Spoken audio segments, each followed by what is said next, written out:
अस्सलामुअलैकुम नाज़रीन, मैं खुरम गर्जेज़ी आप सबको प्रोग्राम सेहत ज़िंदगी में बहुत बहुत खुशामदीद कहता हूँ। जनाब, प्रोग्राम सेहत ज़िंदगी सच न्यूज़ का लाइव क्लिनिक है। आप लोगों की खिदमत में हाज़िर होते हैं। मुख्तलिफ मौज़ूआत जो कि आपकी सेहत से जुड़े हुए हैं, बीमारियों से मुतल्लिक़ हैं, उन पर बात की जाती है, उनके बचाव के सिलसिले में गुफ्तगू की जाती है। प्रिवेंशन जो एक बहुत इंपॉर्टेंट हिस्सा बन चुका है मेडिकल साइंस का। पूरी दुनिया में प्रिवेंशन पर काम किया जा रहा है ताकि लोगों को बीमारी होने से पहले ही बचा लिया जाए, या बीमारी को बिल्कुल जो है इनिशियल स्टेजेस में शुरू में पकड़ लिया जाए ताकि उसकी ट्रीटमेंट आसान हो, सस्ती हो, पेशेंट की सफरिंग कम हो। इन तमाम चीज़ों पे काम किया जाता है। और प्रिवेंशन में सबसे बड़ा रोल जो है वो information, health education, health awareness का है, आगाही का है। लोगों को पता होगा कि एक बीमारी की अलामतें क्या हैं, उसकी वजूहात क्या हैं, तो वो उससे बचेंगे। यही काम हम प्रोग्राम के ज़रिए करते हैं। कोशिश करते हैं कि पाकिस्तान के हर कोने तक, ख़ास तौर पर वो इलाके जहाँ पर बड़े हॉस्पिटल्स मौजूद नहीं हैं, सीनियर डॉक्टर्स मौजूद नहीं है, वहाँ तक हमारे डॉक्टर्स के ज़रिए पैगामात और इंफॉर्मेशन, हेल्थ एजुकेशन फैलाई जा सके और लोगों को एक सेहतमंद पाकिस्तान बनाया जा सके। आज भी इसी मौजू को हम लोग आगे बढ़ाएंगे, इसी सिलसिले को आगे बढ़ाएंगे। बात करेंगे हम लोग कैंसर की बीमारी के सिलसिले में। जैसे कि आप लोगों को मालूम है, हमारे मुल्क में एक वक्त था कि कैंसर के पेशेंट्स बहुत ही कम दिखने को मिलते थे, लेकिन अब अगर आप देखें तो बहुत हर जगह आप लोग सुनते हैं कि जी मसलन फ़लाँ शख्स को इस चीज़ का कैंसर हो गया, मुंह का कैंसर हो गया, फेफड़ों का, मुख्तलिफ जो कैंसर है, आंतों का कैंसर हो गया। क्या वजह बन रही है कि हमारे मुल्क में एकदम से इतना ज़्यादा कैंसर आना शुरू हो गया है? इसकी वजूहात के ऊपर हम लोग बात करेंगे, क्योंकि एक बड़ी सीरियस कंडीशन, एक सीरियस बीमारी है, ट्रीटमेंट उसके बड़े कॉम्प्लिकेटेड, मुश्किल हैं। इन तमाम चीज़ों पर हम लोग बात करेंगे। और हमारे साथ स्टूडियो में मौजूद हैं डॉक्टर अब्दुल अली वाजिद। डॉक्टर साहब जो हैं कंसल्टेंट ऑन्कोलॉजिस्ट हैं डॉक्टर अकबर नियाजी हॉस्पिटल इस्लामाबाद में। डॉक्टर साहब अपनी खिदमत अंजाम दे रहे हैं। डॉक्टर साहब से हमने टाइम दिया है कि इस मौजू पर हम लोग गुफ्तगू कर सकें, कैंसर के बारे में, और हम लोग गुफ्तगू करेंगे। आपका कोई सवाल है तो कॉल करके आप सवाल पूछ सकते हैं। चलते हैं डॉक्टर साहब, जब गुफ्तगू का आगाज़ करते हैं। सलाम करता हूँ डॉक्टर साहब जी। बिस्मिल्लाह। Thank you very much doctor साहब, टाइम निकाला हमारे प्रोग्राम के लिए। डॉक्टर साहब, बड़ा इंपॉर्टेंट टॉपिक आप लेके आए हैं, ऑन्कोलॉजी का, यानी कैंसर का जो टॉपिक है, इस पर हम लोग बात करेंगे। तो थोड़ा सा बताइए कि डॉक्टर साहब बैकग्राउंड दीजिएगा कि कैंसर की जो बीमारी है वो है क्या। पहले तो हम एक डिफ़ाइन करते हैं आम लोगों को बताने के लिए, प्लीज़। जी, thank you so much for calling me here in this programme. और बहुत इंपॉर्टेंट टॉपिक डिस्कस करने के लिए आई थिंक हम कह रहे हैं। तो सबसे इम्पॉर्टेंट मैसेज तो मेरा यही है कि देखें, कैंसर को एक चीज़, बीमारी एक बहुत ख़तरनाक, एक मोहलिक बीमारी है। और इसका सबसे इम्पॉर्टेंट मैसेज शुरू में मैं ये देना चाहूँगा, और आगे भी मेरा ये होगा कि जी इसका बर वक्त तशख़ीस और इलाज से इसका मुकम्मल तौर पे इलाज मुमकिन होता है। ठीक है। अच्छा, कैंसर एज अ बीमारी एक डेंजरस बीमारी, सबको पता है, एक चीज़ है। इसका जो तरीका है बनने का वो एक फ़र्क है। ये जेनेटिक लेवल पे कुछ म्यूटेशंस होती हैं, कुछ डैमेज होता है बॉडी का, जिसकी वजह से ये कैंसर बनता है। ठीक है। और जो कैंसर है, ये जेनेटिक लेवल पे क्या क्या चीज़ें हैं जो चेंज करती हैं, वो आपको मैं आगे बताऊंगा। जी जरूर। लेकिन कैंसर बेसिकली होता ये है कि आपके बॉडी के खुलिए जो सेल्स हैं, वो उनका एक लाइफ साइकिल है जिसमें उन्होंने बनना है, आगे अपना काम करना है, और उसी के साथ उन्होंने फिर आगे उनकी डिस्ट्रॉय होना, फिर नेक्स्ट नए सेल बनने और उन्होंने आगे जाना। ठीक है। और अगर इस प्रोसेस के अंदर दरमियान में कोई जेनेटिक प्रॉब्लम आ जाए, उनके अंदर एक आ जाए जिससे वो अपना काम भी ना कर सकें और वो उनकी डेथ भी ना हो, वो आगे भी ना बन जाएं, तो उसकी वजह से वो नॉर्मल जो सेल्स जिन्होंने काम करना था वो भी नहीं कर पाते। अच्छा। और वो अपनी जगह भी लेना शुरू कर देते हैं, उनके नशोनुमा भी वो खाना शुरू कर देते हैं कैंसर सेल्स, जिसकी वजह से बॉडी आगे से डैमेज होती है और आगे जाके पेशेंट की उससे डेथ हो सकती है। ठीक। तो ये इसकी बेसिक जो है प्रोसेस है। ठीक है। और जो बेसिक जेनेटिक लेवल की बात होती है, इसके अंदर बहुत सारी जेनेटिक म्यूटेशंस होती हैं जो कि जो बहुत सारी बॉडी के अंदर डैमेज आती हैं। ट्रेडिशनली जब हम ये देखते थे पहले से, जब हिरोशिमा के अंदर एटॉमिक बॉम्ब हुआ, वहाँ से जो रेडिएशन एक्सपोजर होता था, वहाँ पे हमने देखा था बहुत ज़्यादा कैंसर्स पैदा हुए थे। अच्छा। ये उस ज़माने की बात है। अब आजकल इस माशरे में, आजकल हमारी इन्वायरमेंट में हम क्यों इतना कैंसर्स देख रहे हैं, उसकी बहुत सारी वजूहात हैं। एक तो ऑब्वियसली ये सारा जो स्ट्रेस है जो कि बॉडी के ऊपर आप डाला जाता है, जिसके अंदर बहुत सारी चीज़ों से आता है, जिसकी वजह से ये सारा DNA डैमेज होता है और आगे कैंसर बनता है। स्ट्रेसेस हम आजकल कौन कौन से देख रहे हैं? सबसे इंपॉर्टेंट जो स्ट्रेस हम देखते हैं, एक तो जनरल स्ट्रेस ऑफ लाइफ, जो कि हम फैमिली में, वर्क वाइज, जॉब रिलेटेड, जिसकी वजह से हम स्ट्रेस से बहुत लेते हैं, बॉडी के अंदर से हार्मोन्स रिलीज होते हैं जिसकी वजह से इस बॉडी स्ट्रेस में जाती है। ठीक है। दूसरी चीज़ हम स्ट्रेसफुल देखते हैं कि हमारी स्मोकिंग एक बहुत स्ट्रेसफुल चीज़ है। उसके अलावा कोई भी और नशे की दवा जो है वो बहुत एक कॉमनली हम देख रहे हैं माशरे में बहुत कॉमनली यूज़ की जा रही है। सही। और इसके अलावा जो हमारी डाइट है कि अनहेल्दी लाइफस्टाइल हम अडॉप्ट करते जा रहे हैं। अनहेल्दी लाइफस्टाइल में क्या क्या आता है? अनहेल्दी लाइफस्टाइल में आपका जो खाना पीना है, जो अगर आप बाहर से खा रहे हैं चीज़ों को, तली हुई चीज़ें ज़्यादा खा रहे हैं जिसकी वजह से आपका वज़न बढ़ रहा है। उसके अलावा बाकी जो आप इन्वायरमेंटल एक्सपोजर आपका आ रहा है जिसके अंदर पोल्यूशन का है, धुएँ का आना है जी। और भी बहुत सारी चीज़ें जिसके अंदर हमारी एक्सरसाइज नहीं हो पा रही, हम लोग वॉक नहीं करते उतना जितना हमें करना चाहिए, ठीक है, उतनी स्लीप नहीं लेते जितनी हमें नींद पूरी करनी चाहिए, वो नहीं ले पाते। और यही सब चीज़ें मिल के आपके अंदर बॉडी के अंदर एक स्ट्रेस क्रिएट करती हैं जो कि डीएनए डैमेज करके आगे जाके आपके कैंसर सेल बना सकती हैं और ये कैंसर बॉडी में आता है। अच्छा डॉक्टर साहब, जब कैंसर का नाम आता है तो एक दफ़ा लोग जो है वो बहुत घबरा जाते हैं। मेरे ख्याल से कैंसर जैसी कोई और उसके कंपैरिजन में हम बीमारी नहीं रख सकते, क्योंकि वह लोग सुनते ही जाते हैं तो परेशान हो जाते हैं। तो क्या वाकई इतनी कॉम्प्लिकेटेड बीमारी है? और क्या, क्योंकि जब कैंसर किसी को होता है तो हम लोग बिल्कुल नाउमीद हो जाते हैं कि यार बस अब जो है ना बस मुश्किल ही है इसका बचना। जी, बहुत इंपॉर्टेंट सवाल आपने किया है और ये पॉइंट बहुत चीज़ है। ये चीज़ थी कैंसर के बारे में कि जी कैंसर का नाम सुनते ही लोग समझते हैं कि जी अब तो काफ़ी देर हो चुकी है और ये अब हम काफ़ी नाउमीदी में चले जाते हैं। ये एक शायद एक पुराने ज़माने की चीज़ होती थी। ठीक है। अब आजकल के दौर के अंदर हमारे पास बहुत सारी लेटेस्ट दवाइयाँ आ चुकी हैं, ट्रीटमेंट्स आ चुकी हैं और प्रोसेस आ चुके हैं, टीम्स बन चुकी हैं ऐसी जिसके बेसिस पे हम काफ़ी हद तक पेशेंट्स को उस बीमारी को कंट्रोल कर सकते हैं और अर्ली स्टेजेस के अंदर हम उनको कम्प्लीटली क्योर कर सकते हैं। अच्छा। तो बहुत सारी हमारे पास अब ऑप्शन आ चुकी है और आने वाले दिनों में हम देखते हैं कि रोज़ाना के लिहाज से, हर महीने के लिहाज से हमारे पास नई ट्रीटमेंट्स आ रही होती हैं जो वेस्ट से भी आ रही हैं और बहुत जगहों से भी आ रही हैं और उनको हम अडॉप्ट कर रहे हैं हमारे इसके ट्रीटमेंट प्रोग्राम के अंदर जो हम चीज़ें हम रन कर रहे हैं और उससे हम काफ़ी अच्छा सक्सेस हासिल कर पा रहे हैं। ठीक है, मेरा 100% उसको अभी नहीं अचीव कर पाते, लेकिन हम फिर भी काफ़ी हद तक चीज़ों को सॉल्व कर लेते हैं और उसके अलावा हम बहुत सारी और चीज़ों को भी उसके अंदर जो प्रॉब्लम्स रिलेटेड होती हैं उनको भी हम बहुत सॉल्व करते हैं। जो बेहतर ट्रीटमेंट्स आ चुकी हैं हमारे पास, एक्सपर्टीज़ आ चुकी हैं, तो उनके साथ हम लेके चलें। तो आई थिंक अब वो शायद उतनी नाउमीदी नहीं है जितनी हम पहले ज़माने में करते थे। हम काफ़ी कुछ कर सकते हैं। अच्छा डॉक्टर साहब, कितना जो कहते हैं ना फैमिली में एक चीज़ चल रही है जी, कैंसर के बारे में जब हम पहले सुनते थे तो हम यही समझते थे कि जी अच्छा ये फैमिली में था, इनको उसको कैंसर हो गया। जो इन्वायरमेंटल जो फैक्टर्स आपने अभी गिनवाए इनको बहुत ज़्यादा फोकस नहीं होता था। अब चीज़ें जो है बहुत ज़्यादा देखने को मिलती हैं कि जी अच्छा जी डाइट भी मैटर कर सकती है, आपकी स्मोकिंग भी मैटर करती है। ऑब्वियसली किसका ज़्यादा परसेंटेज है? फैमिली वाइज चीज़ें ज़्यादा कैंसर में चल रही हैं या इन्वायरमेंटल फैक्टर ज़्यादा इफेक्टिव है? अच्छा, कैंसर जो है वो उसकी ज़्यादा एनवायरमेंटल फैक्टर ज़्यादा है। अच्छा। फैमिली जो हिस्ट्री है, जो जेनेटिक लोग कुछ कैंसर टाइप्स होती हैं जो कि पास ऑन हो रही होती हैं, फादर से लेके नीचे आ रही हैं, मदर से लेके नीचे फैमिली में आ रही हैं या फिर ग्रैंडफादर से नीचे नीचे जनरेशन में आ रही हैं। ठीक है। वो रेयर है, मतलब आई थिंक हम लोग प्रॉब्ली 5% या ज़्यादा नहीं देखते होंगे जो जेनेटिक उसमें आ रही हैं। ठीक है। मेजॉरिटी 90% से ज़्यादा मेजॉरिटी फीसद के अंदर हम लोग देखते हैं कि एनवायरमेंटल फैक्टर्स हैं। अच्छा। जिसके अंदर ऑब्वियसली स्मोकिंग है, आपकी बाकी अनहेल्दी लाइफस्टाइल्स हैं। अच्छा। ये चीज़ें हम ज़्यादा देख रहे हैं और ऑब्वियसली मतलब हमारे अपने हाथ में है इसका होना या ना होना। जी बिल्कुल जी, ये चीज़ बहुत इंपॉर्टेंट है समझने वाली। हमारे मेरा जो लोग देख रहे हैं और हम लोगों के लिए मैसेज देना भी सबके लिए कि इसकी बहुत सारी वजूहात हमारे हाथ में भी हैं। कुछ चीज़ें तो हम समझ चुके हैं जो कि हमें कॉज कर रही हैं, कुछ चीज़ें हम अभी तक नहीं समझे, लेकिन आने वाले दिनों में उन चीज़ों के बारे में भी क्लैरिटी आ रही है। ठीक है। तो ये बहुत सारी चीज़ें हमारे अपने ही हाथ में, हमारे लाइफस्टाइल से लिंक्ड है। क्या चीज़ें हम बॉडी के अंदर लेके जा रहे हैं, क्या चीज़ें हम खा रहे हैं, क्या चीज़ हम मेरा लंग्स के अंदर जा रही हैं, किस तरह की हम एनवायरनमेंट में रह रहे हैं। ठीक है। और मेंटली हम उनको कैसे डील करते हैं उन चीज़ों को, लेट्स से स्ट्रेस को या कोई भी चीज़ आपके प्रॉब्लम आती है उसको, तो उन सब चीज़ों को हम कैसे डील करते हैं, वही चीज़ें वजूहात बनती हैं कैंसर की। अच्छा। और उनको हम प्रिवेंट कर सकते हैं। सही।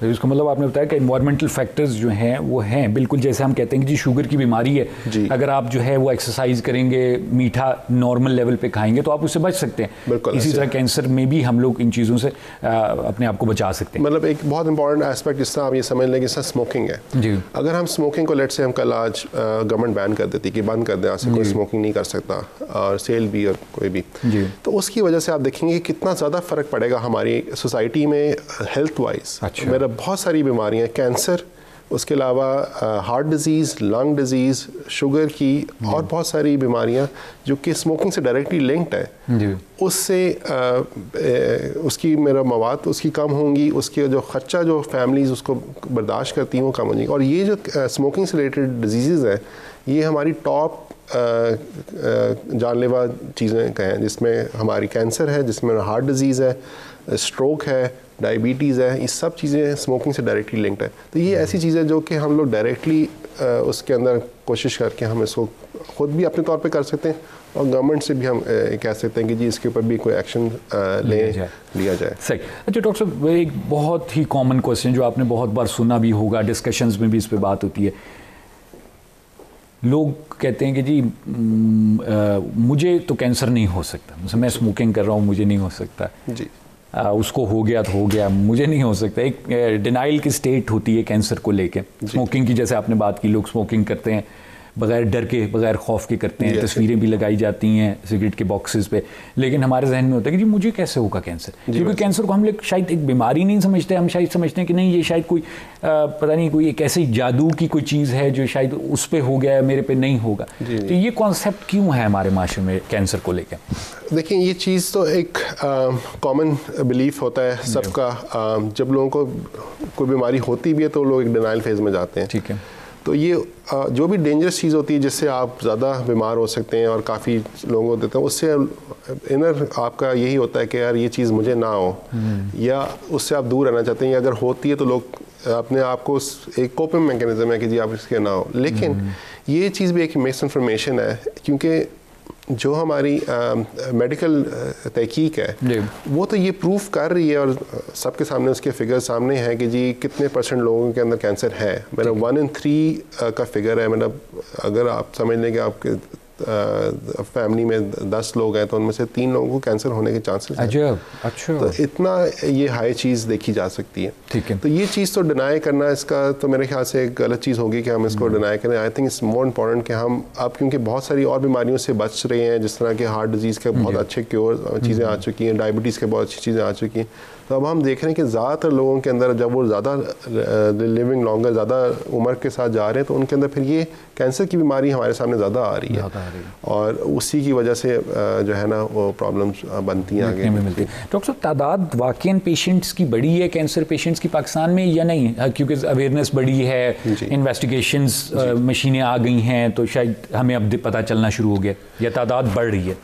जी दोनों चीज़ें, I think there is a combination, दोनों चीज़ें चल रही हैं। एक तो ये कि पिछले सालों के अंदर उसकी इन्वेस्टिगेशंस भी ज़्यादा होती हैं। अब जो लोग ज़्यादा अवेयर होते हैं तो ज़्यादा आके चेक कराते हैं। शायद पहले ज़माने में उतना वो नहीं करते थे और किसी और चीज़ से रिलेट करके कहते थे ठीक है भाई जो भी है, या डेथ हो गई या मतलब जो भी हो गया, उसका इतना पता ही नहीं चल पाता था। जी बिल्कुल। और कुछ चीज़ें ऑब्वियसली हमारी इन्वायरमेंट में चेंजेस भी बहुत आई हैं, जिससे हम शायद उतना पहले नहीं देखते थे, अब वो चीज़ें हम ज़्यादा देखते हैं। क्योंकि ये चीज़ें जो है प्रॉब्ली हम अपने अगर शहरों में देखें तो ये चीज़ें शायद पहले भी उतनी इन्वेस्टिगेशन होती थी, लेकिन अब हम उन चीज़ों को ज़्यादा देखते हैं। सही है,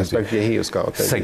अच्छा डॉक्टर साहब, ये भी थोड़ा सा अर्ज़ कीजिएगा कि एक अभी जर्नली में चीज़ें आपसे पूछ रहा हूँ जो कॉमनली लोगों के जहन में होती हैं, ट्रीटमेंट वाकई जनरली कमेंट कीजिएगा इस पर कि ट्रीटमेंट वाकई कॉम्प्लिकेटेड है कैंसर का?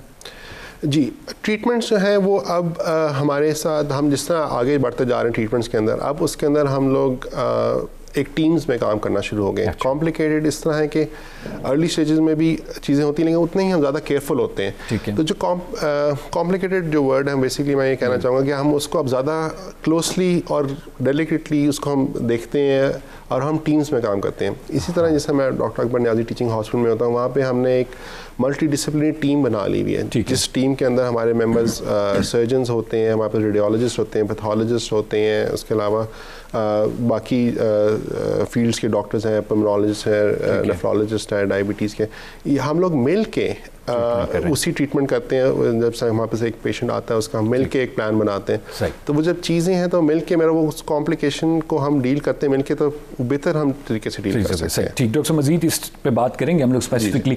यहाँ पर छोटा सा वक्फा लेने हमने प्रोग्राम में। जी नाज़रीन, आप लोग गुफ्तगू सुने डॉक्टर अब्दुल अली वाजिद की। डॉक्टर साहब कंसल्टेंट ऑन्कोलॉजिस्ट हैं और डॉक्टर साहब बात करें कैंसर की बीमारी के सिलसिले में, कैंसर की वजूहात के बारे में डॉक्टर साहब ने तफसीली तौर पर बात की। मजीद गुफ्तगू हम आगे बढ़ाएंगे, यहाँ छोटा सा वक्फा लेंगे प्रोग्राम में और फिर आपकी खिदमत में हाजिर होंगे।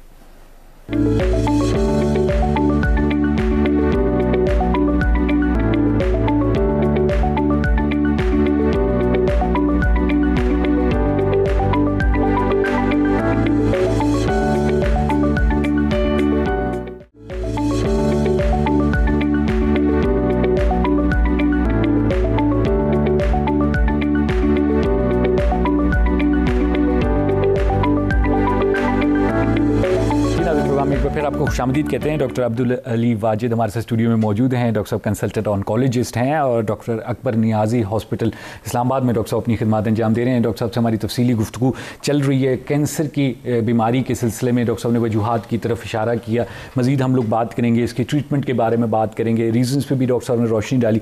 तमाम चीज़ें हैं जिस पर हमारी आज गुफ्तगू होगी ताकि जो है जितनी ज़्यादा इन्फॉर्मेशन इस बीमारी से मुतल्लिक़ लोगों तक पहुँचाई जा सके, क्योंकि ऐसी बीमारी, ऐसी कंडीशन है जिसके बारे में बहुत सी गलतफहमियाँ, एक खौफ भी पाया जाता है लोगों में, और उसी खौफ की वजह से जैसे कि डॉक्टर साहब ने भी कहा है कि डिनाइल भी पाया जाता है कि जी हमें तो कैंसर नहीं हो सकता।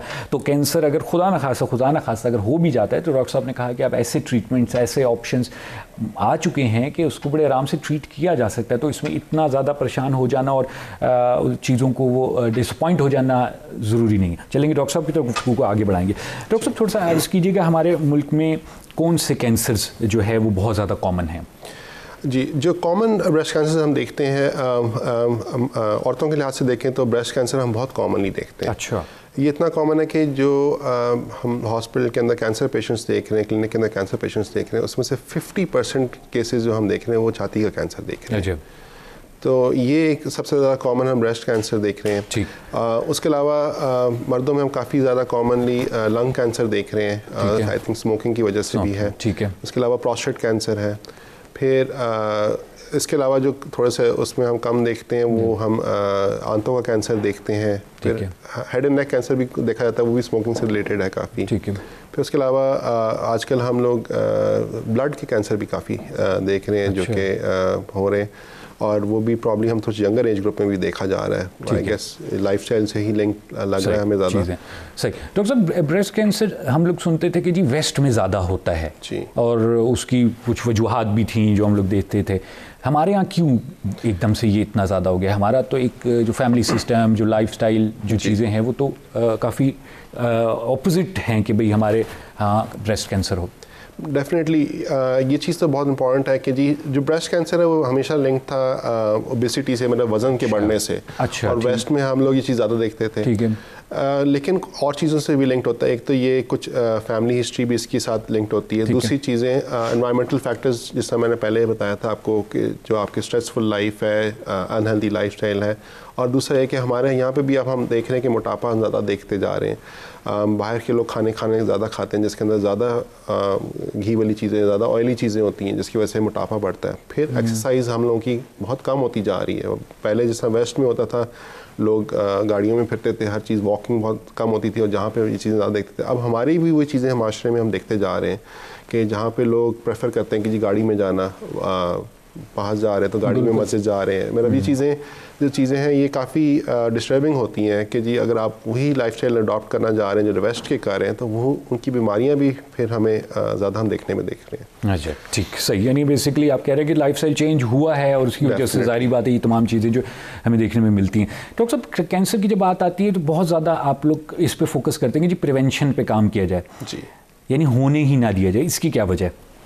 आई थिंक सबसे इम्पॉर्टेंट चीज़ इसकी वजह से ये है, और ये मैसेज सबके लिए इम्पॉर्टेंट इसलिए है कि जो चीज़ जिससे हमारा एक मेडिसिन के अंदर बहुत इंपॉर्टेंट सेइंग है, prevention is the best cure. ठीक है। Prevention is the best cure का मतलब ये है कि अगर उस चीज़ से हम पहले ही बच जाए तो हम उस सब प्रोसेस से जिसके अंदर उसकी जो उसमें उसकी स्ट्रेस है, उस डायग्नोसिस का, ट्रीटमेंट का, उसकी कॉस्ट है, उन सब चीज़ों से हम बच सकते हैं। ठीक है। और जिस तरह एग्जांपल आप लें स्मोकिंग का, अगर हम स्मोकिंग पहले ही नहीं कर रहे तो जो उसके अगेंस्ट जो आपकी बीमारियां नहीं हो रही, तो आप उस देखें एक पेशेंट जब बंदा बीमार होता है तो उसके साथ उसकी पूरी फैमिली डिस्टर्ब होती है। वो अर्निंग बंदा है या नहीं भी अर्निंग बंदा है तो उसकी पूरी फैमिली डिस्टर्ब होती है, उसके बच्चे डिस्टर्ब होते हैं, उसके पेरेंट्स डिस्टर्ब होते हैं, उसके हस्बैंड वाइफ, हर बंदा उस फैमिली में उस बंदे से वो उस पूरे टाइम पे डिस्टर्ब रहता है। और खुदा न खास्ता अगर उसकी उस डिज़ीज़ की वजह से उसकी डेथ होती है तो उससे कितना ज़्यादा लॉस होता है उसी से। तो इसलिए हमारा बहुत ज़्यादा फोकस इस पे होता है कि हम उसको प्रिवेंट कर लें, होने से पहले ही बचा लें। और जिस वजूहात का हमें पता है कि इस वजूहात से कैंसर होना है या बीमारी होती है, तो हम उसी को पहले रोक सकते हैं, तो हम उसको पहले से ही रोक लें, ताकि उस फेज़ में जाने की ज़रूरत ही ना पड़े कि जहाँ पे आप इतनी स्ट्रेसफुल चीज़ से और इतना ज़्यादा पैसों के लिहाज से फाइनेंशियल बर्डन आपके ऊपर फैमिली में आए, तो उससे पहले ही उसको प्रिवेंट कर लिया जाए।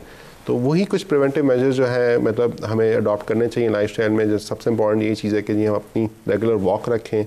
और वॉक में सिर्फ ये नहीं है कि जी आप रोज़ शाम को जिम जा रहे हैं या अपने लिए डेडिकेटेड आधा घंटा मैंने ये चीज़ करनी है। ठीक है। इसमें इंपॉर्टेंट ये चीज़ें भी होती हैं, जैसे छोटी छोटी चीज़ें, जैसे अगर आप मस्जिद जा रहे हैं आप वॉक करके जाएं, 10 मिनट आप वो वॉक करें। अगर आप काम पे हैं कोशिश करके जी आप सीढ़ियाँ इस्तेमाल करें रादन के कोई लिफ्ट अगर लगी हुई है।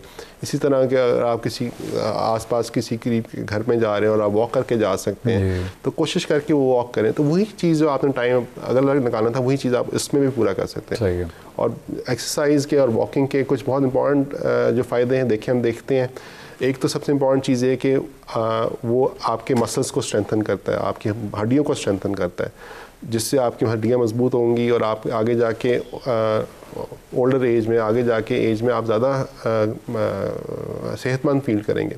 सेकंड चीज़ आपके वेट को कंट्रोल रखता है। जो चीज़ें आपका बीमारियां वेट से लिंक्ड है, कैंसर भी है, हार्ट डिजीज़ भी है, डायबिटीज़ भी है, उसको भी कंट्रोल में रखता है। थर्ड चीज़ इंपॉर्टेंट ये है कि आपको खुद बेहतर महसूस करते हैं। बॉडी के अंदर कुछ हार्मोन्स होते हैं जिसे एंडोर्फिन्स कहते हैं। जब आप एक्सरसाइज करते हैं तो वो रिलीज़ होते हैं और आप बेहतर महसूस करते हैं। ज़हनी तौर पे आप ज़्यादा रिलैक्स फील करते हैं और आप ऑब्वियसली घर से बाहर हैं, अपने थोड़े चीज़ों से अलग रह के अपना सोच रहे हैं, तो वो चीज़ों भी आपके लिए हेल्प करती हैं। तो एक तो ये बहुत इंपॉर्टेंट चीज़ है जो कि मेरे ख्याल से हम सबको फोकस करनी चाहिए, हम कर सकते हैं। बाकी चीज़ें तो इंशाल्लाह लाइफस्टाइल के अंदर हम लोग सब कोशिश करते ही हैं कि आजकल काफ़ी अवेयरनेस उस पर भी हो रही है कि मेरा वेजिटेबल्स का है, सब्जियों का ज़्यादा करें, बैलेंस्ड डाइट रखें इसके अंदर, और मोटापे से दूर रहें, चिकनाई की चीज़ें कम इस्तेमाल करें। तो ये सब चीज़ें बहुत इंपॉर्टेंट एस्पेक्ट है इसके अंदर। सरकारी सेटअप्स में, सरकारी हॉस्पिटल्स में हम लोग देखते हैं कि जो ऑन्कोलॉजी का डिपार्टमेंट ही नहीं है जी। क्या वजह है इसकी? इतनी जब अहम बीमारी है और मेजॉरिटी बड़े हॉस्पिटल जो हैं हमारे पास उसमें ऑन्कोलॉजिस्ट नहीं बैठा होता। जी, आई थिंक इससे सबसे जिसके अंदर चीज़ है कि एक तो हमारे पास मैन पावर की कमी है ओवरऑल ही। ऑन्कोलॉजिस्ट पूरे पाकिस्तान में ही गिनती के ही है। अच्छा।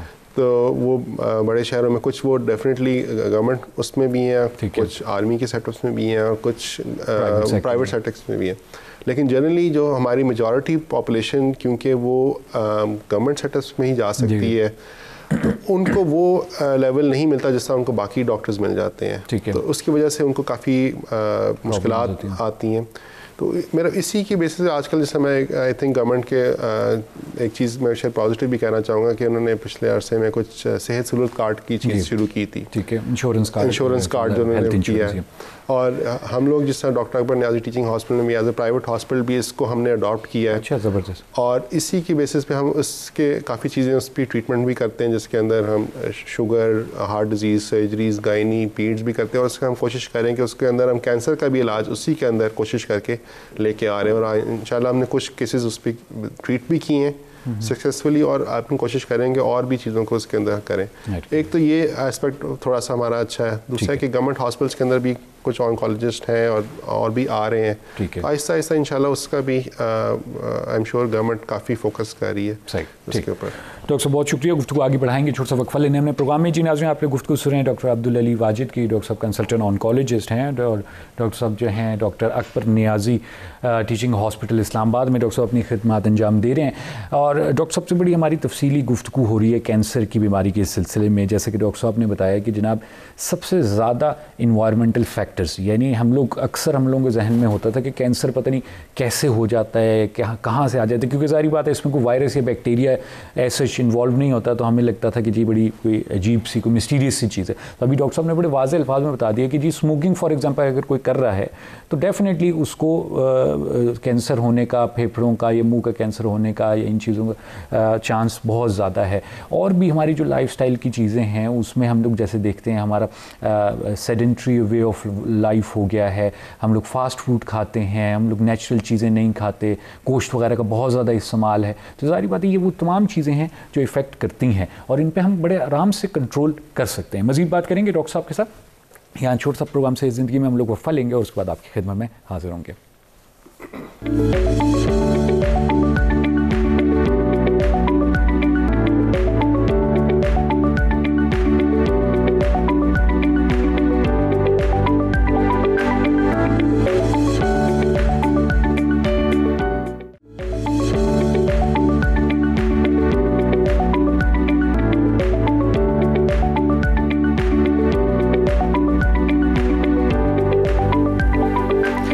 प्रोग्राम में एक बार फिर आपको खुशामदीद कहते हैं। डॉक्टर अब्दुल अली वाजिद हमारे साथ स्टूडियो में मौजूद हैं। डॉक्टर साहब कंसल्टेंट ऑन्कोलॉजिस्ट हैं। Doctor Akbar Niazi teaching hospital Islamabad में डॉक्टर साहब अपनी खिदमत अंजाम दे रहे हैं। डॉक्टर साहब से हमारी बड़ी तफसीली गुफ्तगू चल रही है कैंसर की बीमारी के सिलसिले में। इसमें डॉक्टर साहब ने वजूहात की तरफ इशारा कर दिया है, ट्रीटमेंट के बारे में हमारी बात हो चुकी है, क्या फैक्टर्स बाइस बनते हैं, प्रिवेंशन कैसे मुमकिन है, तमाम चीज़ों में हम लोग बात कर चुके हैं।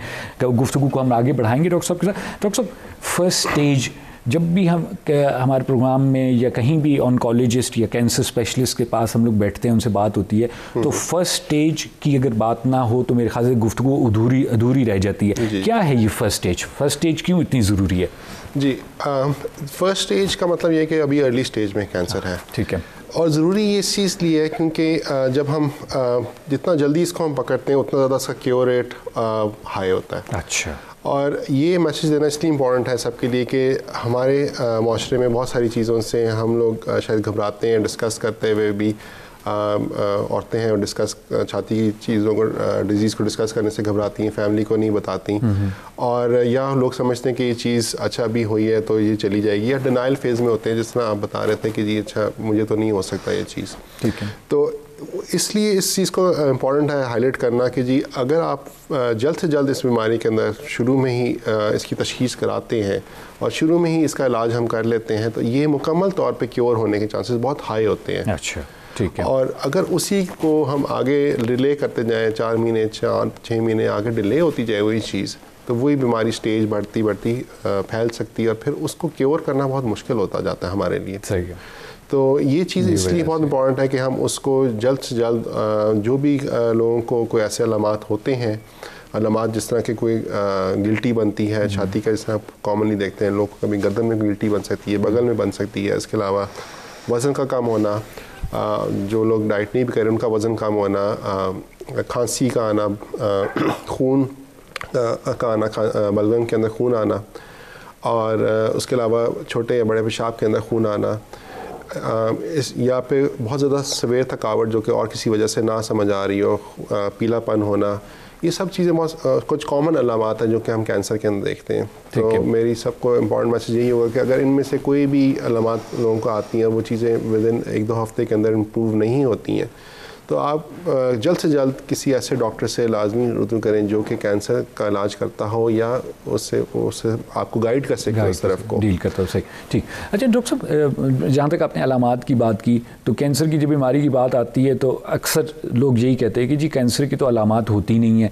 और कैंसर तो पता नहीं कब जाके उसकी अलामात ज़ाहिर होती हैं, पता है उसको पकड़ना बहुत मुश्किल है, कोई टेस्ट ऐसे सच मौजूद नहीं है कि हम लोग कैंसर को इन्वेस्टिगेट कर सकें, खासतौर पर इनिशियल स्टेजेस में। तो फिर ऐसी कंडीशन में क्या करें?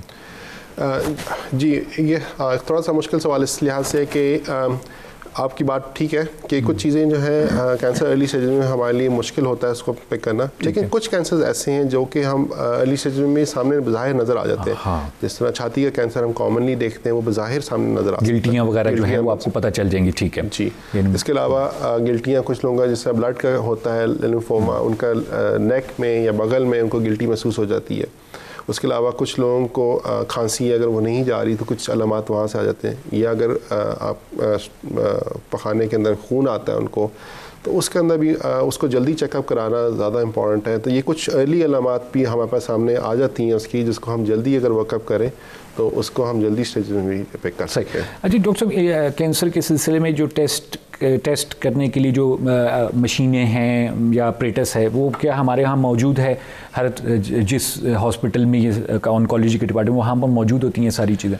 जी, ये चीज़ें ज़्यादातर हॉस्पिटल्स के अंदर जहाँ पे कैंसर की ट्रीटमेंट हो रही है उनमें मौजूद होती हैं। जैसा हमारे हॉस्पिटल के अंदर doctor Akbar Niazi teaching hospital के अंदर हमारे पास ये सारी सहूलियात होती हैं, जिसके अंदर CT स्कैन्स होते हैं, मैमोग्राम होते हैं, अल्ट्रासाउंड होते हैं, फिर बायोप्सी करने के लिए हमारे पास इक्विपमेंट और पैथोलॉजिस्ट दोनों अवेलेबल होते हैं।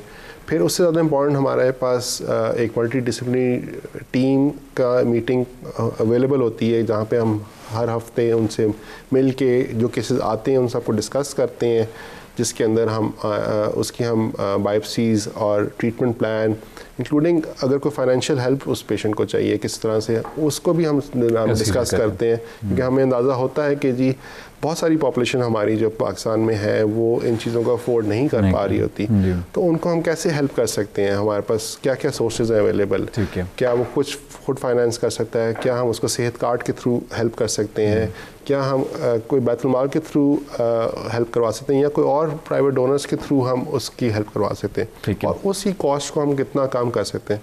तो ये सब चीज़ें मिल के हमारा एक डिपार्टमेंट बनता है जिसको हम लेके रन कर रहे हैं ऑलरेडी, और बहुत सारे और हॉस्पिटल में ये रन हो रहा है, और उसको मिल के हम इफेक्टिव ट्रीटमेंट के अंदर फिर पहुंचते हैं और फिर ट्रीटमेंट वो डिलीवर करते हैं। सही, ठीक। अच्छा डॉक्टर साहब, एक जो और बड़ी वजह जिसकी वजह से कैंसर को जो है एक बला समझा जाता है वो ये है कि जब ट्रीटमेंट की बात आती है तो आप लोग कहते हैं जी कीमो भी होगी, रेडियोलॉजी भी होगी, और जो है कोई और ऑप्शंस भी इसमें चल रहे होते हैं, तो ये क्यों है ऐसा कि भाई रेडिएशन भी लग रही है, कीमो भी चल रही है, सर्जरीज भी हो रही हैं, तो ये इतना कॉम्प्लिकेटेड क्यों है इसका ट्रीटमेंट? कॉम्प्लिकेटेड इसलिए क्योंकि ऑब्वियसली बीमारी काफ़ी एग्रेसिव होती है, काफ़ी डेंजरस होती है। बाय नेचर कैंसर का काम ही होता है कि उसने बढ़ना है, उसने फैलना है। अच्छा। और क्योंकि ये है बीमारी ऐसी, अगर इसको कंट्रोल ना किया जाए टाइम के अंदर तो ये बड़ी जल्दी लाइफ थ्रेटनिंग हो जाती है, जानलेवा हो सकती है, तो इसलिए उसकी ट्रीटमेंट भी काफ़ी एग्रेसिव होती है। और ट्रीटमेंट एग्रेसिव का मतलब ये होता है कि फिर इसके अंदर 3-4 लाइंस ऑफ ट्रीटमेंट है हमारे जो हम यूज़ करते हैं यहाँ पे भी और दुनिया भर में भी, जिसके अंदर एक कीमोथेरेपी होती है जो ड्रिप के ज़रिए दी जाती है, कुछ गोलियों की ज़रूरत में भी दी जा सकती है। उसके कॉमन साइड इफ़ेक्ट्स जिस तरह बाल गिरना होता है, मतली होती है। अब दूसरी एस्पेक्ट हमारी रेडियोथेरेपी होती है जो शुआएँ लगती हैं। तीसरा एस्पेक्ट, बहुत इंपॉर्टेंट एस्पेक्ट हमारा सर्जरी का भी उसके अंदर होता है, जिसके हमने उसको अगर अर्ली स्टेज में हम उसको निकालना चाहते हैं बॉडी से पूरी तरह। और फिर उसके अलावा हमारे पास और भी कुछ इंपॉर्टेंट एस्पेक्ट्स होते हैं जिसके हम फोकस करते हैं, जिस तरह जब पेशेंट कोई हमारे पास अलामात से आता है तो हम ये भी देखते हैं कि ठीक है वो एक चीज़ के थ्रू तो गुजर रहा है, उसकी ट्रीटमेंट तो हम कर रहे हैं, लेकिन उसके अलावा उसको क्या क्या प्रॉब्लम्स उसके साथ साथ आ रही हैं, जिस तरह कि वो मेरा ज़हनी तौर पे डिप्रेशन में जा रहा है, फाइनेंशियल तौर पे मसले आ रहे हैं, उसके अलावा उसको कोई शुगर हमारी दवाइयों की वजह से हो रही है, कोई और चीज़ हो रही है, उन चीज़ों को भी हम उसको पूरा एस्पेक्ट उसको ट्रीटमेंट की कोशिश करते हैं, काउंसिल करते हैं, कोई और हेल्प चाहिए होती है, उन सब चीज़ों के ऊपर हम कोशिश करते हैं कि वो पूरा फोकस करें। तो ये सब चीज़ें मिल के ऑब्वियसली एक पैकेज बनता है। कॉम्प्लिकेटेड उस तरह होता है, लेकिन चीज़ों को हम कोशिश करते हैं डे एंड नाइट काम करके चीज़ों को हम स्मूथली रन करें, उन चीज़ों को पूरी हेल्प दे सकें जो कि मिलती है। और वेस्टर्न मुल्कों से ही हमने ये चीज़ें बेसिकली अडॉप्ट भी करते हैं कि वहाँ पे पूरी फैमिली को सपोर्ट किया जाता है इस तरह मुश्किल टाइम के ऊपर। तो कोशिश हम भी करते हैं कि उन सब चीज़ों को लेके चले आगे। डॉक्टर साहब, मेरे लिए पर्सनली हमेशा एक सवाल रहा है कि जो कीमोथेरेपी है बेसिकली, जहाँ तक मुझे पता है कि दवाइयों का इस्तेमाल है, मुख्तलिफ किस्म की दवाइयाँ, तो हम फिर इनको सिंपली मेडिकेशन क्यों नहीं कहते, क्यों कीमोथेरेपी का नाम यूज़ किया जाता है? क्योंकि ये खुद एक थोड़ी सी चीज़ों को कॉम्प्लिकेट कर देता है कि ये अच्छा दवाइयाँ ही हैं तो फिर उसको कीमोथेरेपी क्यों कह रहे हैं हम लोग। दूसरी बीमारियों में हम मेडिकेशन बोलते हैं, लेकिन यहाँ पर जब बात आती है कैंसर की तो हम उसको कीमोथेरेपी बोलते हैं। बात हाँ एक्चुअली बात ये सही है आपकी।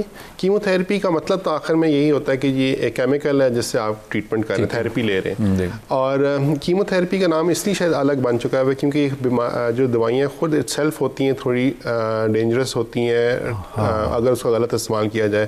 तो लेट्स से अगर आप कोई ब्लड प्रेशर की दवाई एक्स्ट्रा लेता है, ठीक है, उसका टेम्परेरी ब्लड प्रेशर गिरेगा, उससे कुछ चीज़ें होंगी, या कोई पैराडोल एक्स्ट्रा लेता है या कुछ, ये दवाई अगर कोई करेगा तो शायद उसको ज़्यादा बॉडी डैमेज होगा, क्योंकि इसका काम ही ये होता है कि इसने कैंसर सेल को मारना होता है। अच्छा। तो ये वहाँ पे और सेल्स को भी मार सकता है। तो अगर वो बिला वजह उस चीज़ को लेगा या ओवरडोज उसकी होगी तो वो ज़्यादा उसको डैमेजिंग करेगा। इसलिए हम उसकी जो केयर है, उनकी हैंडलिंग है, वो हम बहुत सेपरेट रखते हैं और स्पेसिफिक लोग ट्रेंड होते हैं उसके अंदर, जो कि उन कीमोथेरेपी, उन दवाइयों को जो कि कैंसर के अंदर यूज़ होती है, उनको हैंडल किया जाए। सही।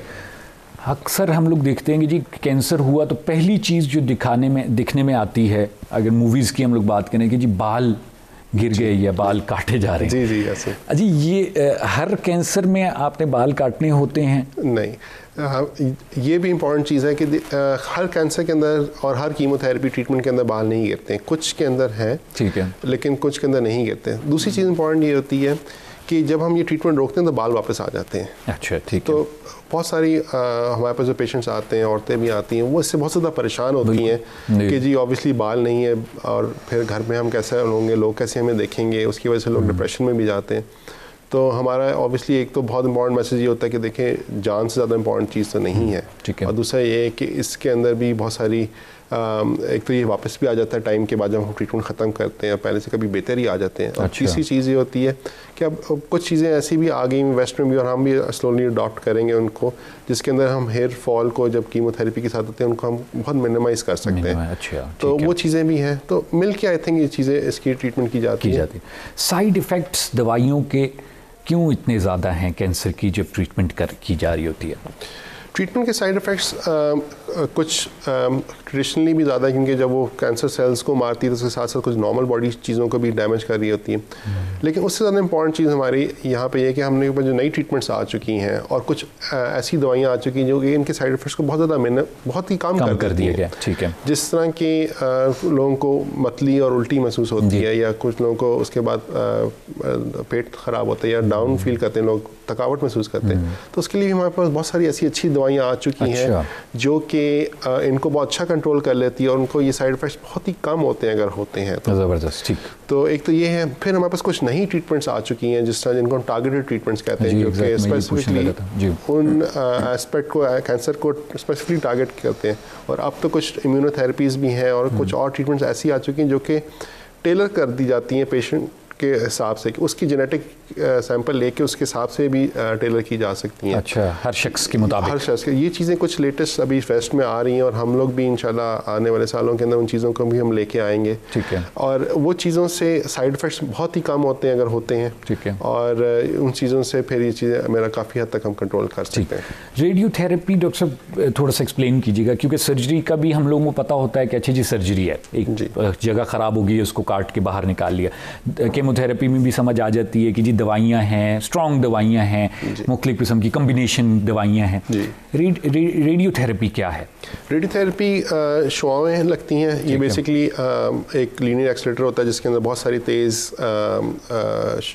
इलेक्ट्रॉन्स हैं, वो घूमते हैं और वो जाके फिर एक एक्सरे और एक शुआ बनाते हैं। जिस तरह सीटी स्कैन में शुआ होती है उस तरह उसकी, लेकिन बहुत कॉन्सेंट्रेटेड होती है। ठीक है। वो उसका जो काम ये होता है कि वो कैंसर सेल को डायरेक्टली मार सकती है। तो जब वो डायरेक्टली उसको फोकस करते हैं कैंसर सेल के ऊपर तो वो मार सकती है। तो स्पेशली अगर वो एक जगह पे कैंसर सेल या जगह पे अभी एक जगह मखसूस है, तो उसके अंदर हम एक ट्रीटमेंट के पार्ट रखते हैं। यहाँ वो ऐसी जगह पे है जैसे कि वो रीढ़ की हड्डी को डैमेज कर रहा है और वहाँ पे दर्द बहुत ज़्यादा हो रही है, तो उसके लिए कंट्रोल के लिए भी वो काम आता है। और फिर कुछ जगहों पर जहाँ पे हम सर्जरी नहीं कर सकते, तो वहाँ पर भी हम इन शुआओं के ज़रिए उस कैंसर सेल को ख़त्म कर सकते हैं। सही, ठीक है। तो ये क्या डॉक्टर साहब, ये रेडियोथेरेपी को हम कह सकते हैं कि जैसे कि डर्मेटोलॉजी में लोग लेज़र यूज़ कर रहे हैं, क्या लेज़र या आई स्पेशलिस्ट जो हैं वो लेज़र यूज़ कर रहे हैं, तो क्या वो लेज़र और ये रेडियोथेरेपी एक ही चीज़ है?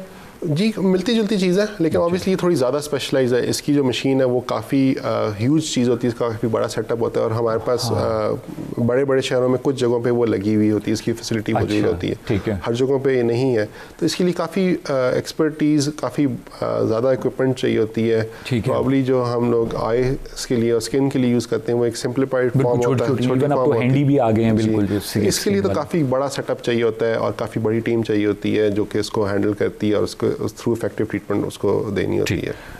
अक्सर मैंने लोगों से सुना है कि जी हमें आंतों का कैंसर हुआ और फिर 1 साल 2 साल 3 साल के बाद ट्रीटमेंट ठीक हो गया, लेकिन फिर दोबारा हो गया। तो रिकरेंस है इस बीमारी में?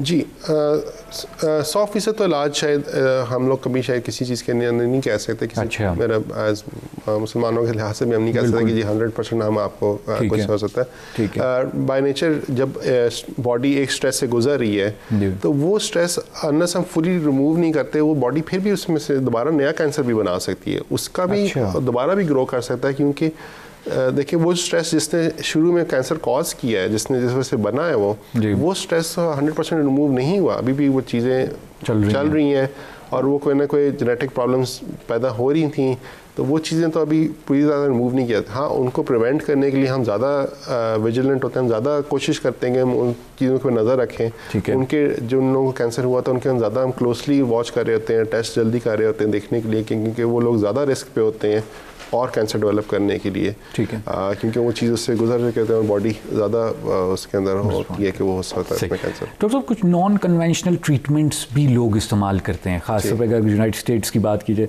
तो वहाँ पर कुछ ऐसी चीज़ें इस्तेमाल की जा रही हैं जो कि हमारे यहाँ ड्रग कंसीडर की जाती हैं। जी, तो इन पे आप एज ए ऑन्कोलॉजिस्ट बिलीव करते हैं? ये भी चीज़ें जो ऑल्टरनेटिव मेडिसिन होती हैं, कुछ चीज़ें तो हम लोग स्ट्रेट ऑफ हम डिनाई करते हैं कि ये चीज़ नहीं इस्तेमाल करनी चाहिए, जो कि हमारी ट्रीटमेंट को डिले करती है, उसकी वजह से चीज़ नहीं होती। कुछ मेडिसिन ऐसी होती हैं जो कि प्रॉब्ली वेस्ट में CBD ऑयल के बारे में बात की जाती है। ठीक है, इसके बारे में कुछ इसके मामूली फ़ायदे भी हैं, लेकिन उससे बहुत ज़्यादा इसके बारे में डिसइंफॉर्मेशन भी है कि जी बिल्कुल ठीक कर देता है। ये एक्चुअली एंटी कैंसर नहीं है, ये चीज़ कैंसर की वजह से जो पेन होती है उसके कंट्रोल करने के लिए। ये बेसिकली चीज़ें हैं इन वन वे और अदर वे थोड़ा बहुत कोई इफेक्ट डालती हैं, लेकिन ये रिसर्च नहीं हुई। रिसर्च बिल्कुल नहीं। डॉक्टर साहब बहुत शुक्रिया अदा करता हूँ, टाइम बिल्कुल हमारे प्रोग्राम का खत्म हो चुका है। Thank you very much. माजूर के साथ बहुत से सवाल आपसे पूछे, लेकिन बड़ी इंपॉर्टेंट चीज़ें थी जो कि लोगों के जहनों में होती हैं और लोग वक्तन फ़वक्तन हमारे प्रोग्राम में कॉल करके पूछते भी हैं। थैंक यू वेरी मच, आप तशरीफ़ लाए। जी नाज़रीन, आप लोग गुफ्तगू सुनी डॉक्टर अब्दुल अली वाजिद की। डॉक्टर साहब कंसल्टेंट ऑनकोलॉजिस्ट हैं, doctor Akbar Niazi teaching hospital में डॉक्टर साहब अपनी खिदमत अंजाम दे रहे हैं। डॉक्टर साहब से ऑनकोलॉजी कैंसर के सिलसिले में तफसीली हम लोगों ने बात की, तकरीबन हर एस्पेक्ट जो है बीमारी का उसमें हमने बात किया। आई होप आज का प्रोग्राम आप लोगों को मुफीद साबित होगा।